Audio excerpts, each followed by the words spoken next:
বাংলাদেশ একটি দ্রুত নগরায়নের দেশ, আর এই উন্নয়নের মাঝেই লুকিয়ে আছে এক ভয়ঙ্কর ঝুঁকি: ভবন ধস, ভূমিধস আর অব্যবস্থাপনা। 2013 সালে হঠাৎ করে ধসে পড়ে একটি ভবন, আর এই ভবনের নাম ছিল রানা প্লাজা।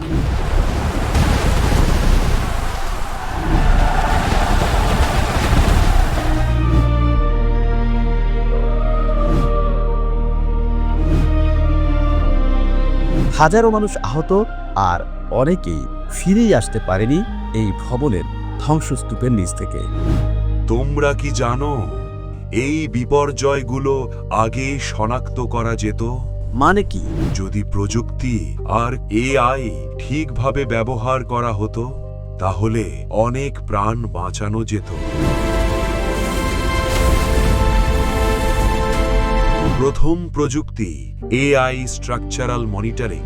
ভবনের ভেতরে ছোট ছোট সেন্সর বসানো যায়। এই সেন্সর মাপবে ভবনের কাঁপুনি, দেওয়ালের চাপ আর ফাটলের পরিবর্তন।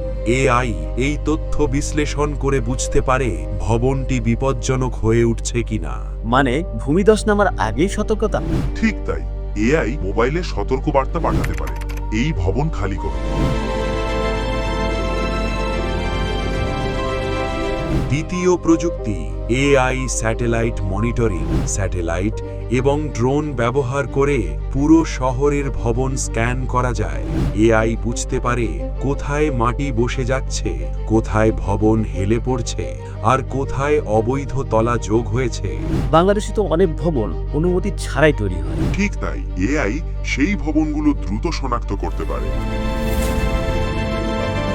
তৃতীয় প্রযুক্তি এআই ডিজাইন চেকার।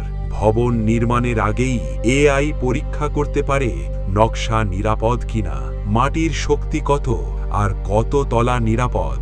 এর ফলে ভুল নকশা আগেই ধরা পড়ে। মানে ভবন তৈরির আগেই ঝুঁকি ধরা সম্ভব? হ্যাঁ, প্রযুক্তি চাইলে অনেক বিপদ থামানো যায়।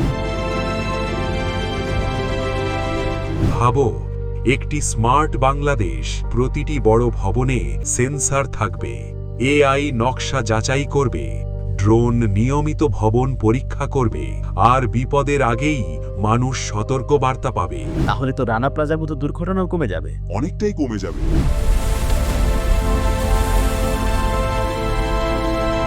প্রযুক্তি কেবল বিলাসিতা নয়, এটা মানুষের জীবন বাঁচানোর উপায়।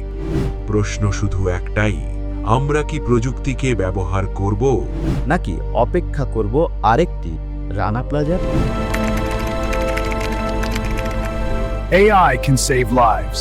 সো বন্ধুরা, ভিডিওটি ভালো লাগলে লাইক, কমেন্ট, শেয়ার করুন। আরও মজার ধামাকা ভিডিও পেতে ফলো এবং সাবস্ক্রাইব করুন।